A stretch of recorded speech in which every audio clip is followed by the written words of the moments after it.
Drop it.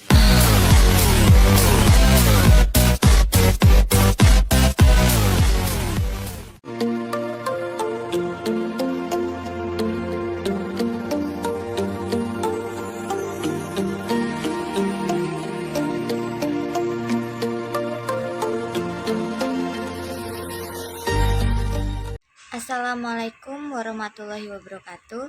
Perkenalkan, nama saya Mawar Lestari, NPM 1804040061, jurusan Ekonomi Syariah, kelas D, nomor absen 222D. Di sini saya akan menjelaskan ruang lingkup keuangan Islam, filosofi keuangan Islam, dan prinsip maqasaid syariah.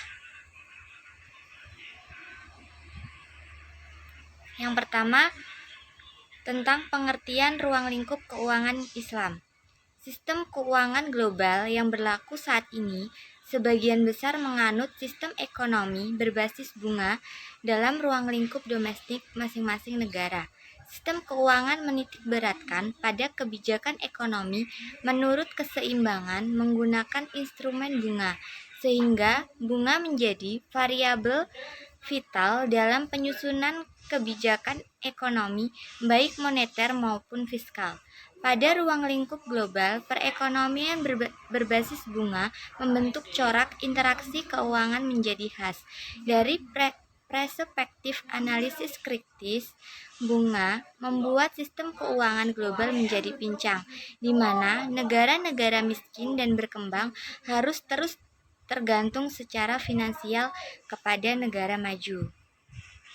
Kini, keuangan Islam telah menjadi bagian integral dalam sistem keuangan internasional di beberapa negara, termasuk Indonesia, Malaysia, dan lain-lain. Sistem ekonominya menganut dua economic system.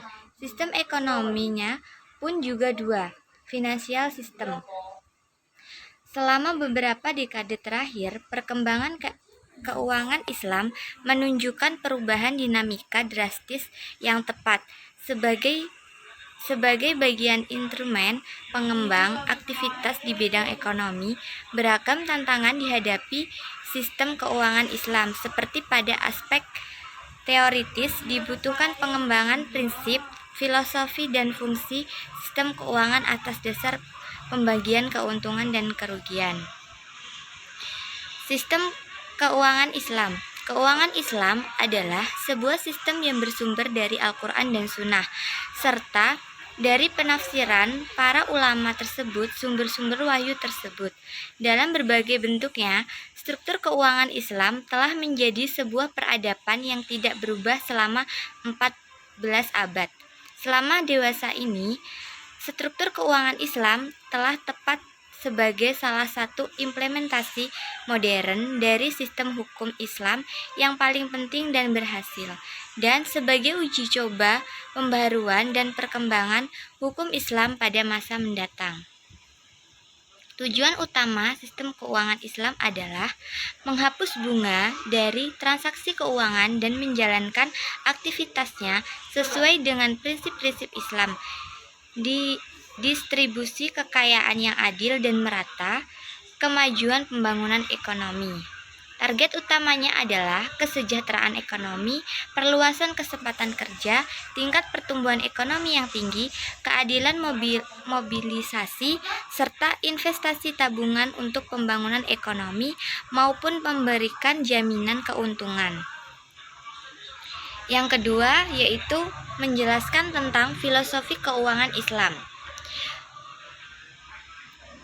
Menurut Mustafa Abdul Razik, filsafat Islam adalah filsafat yang tumbuh di negeri Islam dan di bawah naungan Islam tanpa memandang agama dan bahasa pemiliknya. Dalam beberapa disiplin, ilmu pengetahuan akuntansi merupakan ilmu informasi yang mencoba mengkonveksi bukti dan data menjadi informasi dengan cara melakukan pengukuran atau berbagai transaksi dan akibatnya yang dikelompokkan dalam akun perkiraan atau pos keuangan seperti aktiva, utang, modal, hasil biaya, dan laba. Secara filosofi, perbankan merupakan lembaga keuangan Islam yang sesuai dengan ideologi bangsa Indonesia, yaitu Pancasila dan pembukaan Undang-Undang Dasar 1945. Pancasila yang memberikan landasan nilai-nilai mulai dari sila pertama, ketuhanan yang Maha Esa, hingga sila kelima, keadilan sosial bagi seluruh rakyat Indonesia. Kelima sila itu tidak dapat satupun bertentangan dengan prinsip syariah, berbagai keuntungan dan kerugian. Indonesia, mayoritas penduduknya Muslim. Bank Syariah secara filosofi tidak hanya berdasarkan Pancasila dan UUD 1945, tetapi juga mempunyai landasan yang kokoh berdasarkan hukum Islam, yaitu Al-Quran dan Hadis, terutama dalam hal larangan menjalankan ekonomi dengan riba bagi umat Islam. Muamalat yang telah dilandasi dengan Al-Quran dan Hadis menurut teori syahadah bahwa setiap muslim yang telah bersahadat memeluk agama Islam punya konsekuensi logis wajib menjalankan syariah Islam. Filosofi keberadaan bank syariah di Indonesia yang berdasarkan Al-Quran dan Hadis tersebut diimplementasikan dalam prinsip berbagai keuntungan dan kerugian yang adil bagi semua pihak, baik bagi nasabah dan lembaga. Atas dasar filosofi tersebut, perbankan merupakan lembaga yang sangat ideal bagi bangsa Indonesia, sehingga implementasi juga seharusnya sesuai dengan landasan filosofi yang mendasarinya. Berdasarkan filosofi yang kokoh tersebut, lahir fungsi perbankan yang ideal dengan produk-produk perbankan syariah yang menerapkan berbagai keuntungan dan kerugian. Berdasarkan fungsinya, bank mempunyai 3 fungsi, yaitu fungsi perhimpunan dana. Dana yang berada di bank tidak semuanya milik lembaga, ada sebagian besar milik nasabah atau masyarakat. Yang kedua, menyalurkan kredit atau biaya di bank syariah. Dana yang diperoleh oleh masyarakat investor dikelola oleh bank dengan menyalurkan kredit atau pembiayaan. 3. Melancarkan lalu lintas pembayaran. Bank syariah melaksanakan usaha tersebut sering disebut jasa. 4. Sebagai tambahan bahwa bank syariah dapat menjalankan sebagai pengelolaan zakat, infak, dan sedekah. Yang terakhir yaitu prinsip maqasaid syariah. Maqasaid syariah merupakan tujuan-tujuan yang ingin diraih oleh syariah dan diwujudkan dalam kehidupan. Maqasaid syariah salah satu konsep penting dalam kajian hukum Islam. Betapa pentingnya maqasaid syariah tersebut, para ahli teori hukum menjadi maqasaid syariah sebagai ilmu yang harus dipahami oleh muhajid yang melakukan ihtijat. Ada inti dari teori maqasaid syariah adalah untuk kain al-maqasaid wal dafu al-wasid, atau mewujudkan kebaikan sekaligus menghindari keburukan, menarik manfaat dan menolak mudarat. Maka istilah yang sepadan dengan inti dari maqasaid syariah tersebut adalah maqasyad, karena penetapan hukum dalam Islam tersebut bermuara pada maslahat. Kajian teori maqasaid syariah dalam hukum Islam adalah sangat penting. Urgensi ini didasarkan pada pertimbangan-pertimbangan sebagai berikut.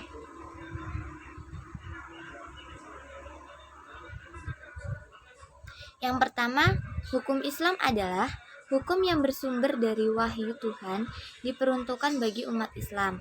Oleh karena itu, ia akan selalu berhadapan dengan perubahan sosial. Dalam posisi seperti itu, apakah hukum Islam sumber utamanya Al-Quran dan Sunnah? Yang kedua, dilihat dari aspek histori.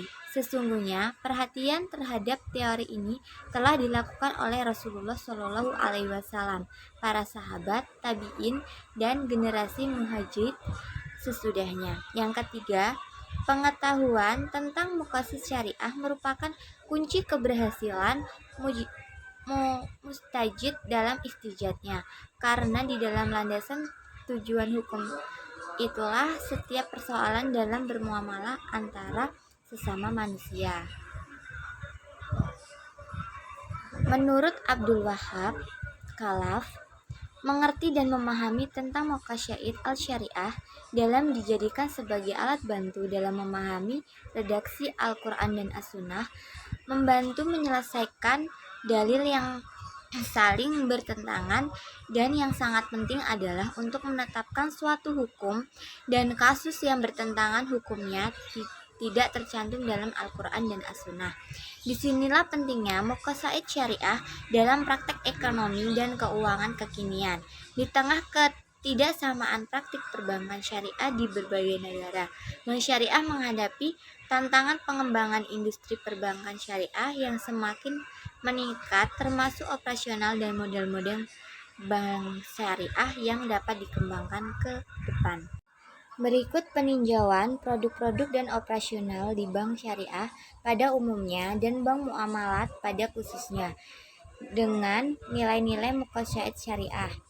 Yang pertama, terjaganya agama para nasabah. Hal ini diwujudkan dengan bank muamalat menggunakan Al-Quran, hadis, dan hukum Islam lainnya sebagai pedoman dalam menjalankan segala sistem operasional dan produknya. Yang kedua, terjaganya jiwa para nasabah. Hal ini diwujudkan dari akad-akad yang ditetapkan dalam setiap transaksi di bank syariah. Yang ketiga, terjaganya akal pikiran nasabah dan pihak bank. Hal ini terwujud dari adanya tuntunan bahwa setiap bank harus selalu mengungkapkan secara detail mengenai sistem produknya dan dilarang untuk menutupi barang sedikit pun. Yang keempat, terjaganya hartanya.